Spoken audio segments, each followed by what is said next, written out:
السلام علیکم ناظرین حکایاتی سعدی سے ایک حکایت۔ کمینہ نفس غالب نہ آنے دو۔ میں نے ایک پارسا آدمی کو دیکھا، وہ کسی کی محبت میں گرفتار تھا۔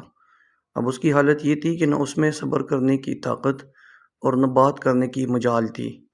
وہ جس قدر اس کے بارے میں لوگوں سے ملامت سنتا اور تکلیف سہتا، وہ اس کے عشق سے باز نہ آتا اور جھٹ سے کہہ دیتا کہ میں تیرے دامن سے اپنا ہاتھ کوتاہ نہ دوں گا، خواہ تو مجھے تیز تلوار کے وار سے قتل بھی کر دے۔ مجھے تیرے سوا کوئی سہارا دینے والا اور سکھ دینے والا نظر نہیں پڑتا۔ اگر میں کہیں بھاگ بھی جاؤں تو صرف تیری ہی طرف بھاگ کر جاؤں گا۔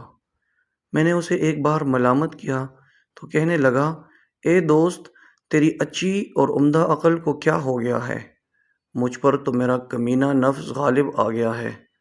تھوڑی دیر بعد بولا کہ جہاں عشق بادشاہ نے ڈیرے لگا لیے، وہاں پرہیزگاری کی قوت کا بازو شل ہو کر رہ جاتا ہے۔ وہ بیچارہ پاک دامن ہو کر کیسے زندہ رہے گا، جس کا گریبان کیچڑ میں پھنسا ہو اور اس کی حالت خراب ہو جائے۔ شیخ سعدی کے اس حکایت میں ہمیں یہ درس ہدایت حیات ملتا ہے۔ عاشقی انسان کے ضمیر کی بات ہے، یہ اس سے بچ نہیں سکتا۔ زاہد متقی بھی عشق کے ہاتھوں لاچار ہو کر رہ جاتے ہیں۔ عشق بندے کے حال کو تباہ و برباد کر دیتا ہے۔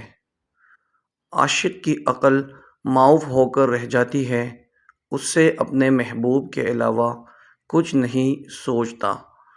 یہ حکایت شیخ سعدی کے حکایت سعدی سے لی گئی ہے، جو کہ گلستان مجموعے سے اخذ کی گئی ہے۔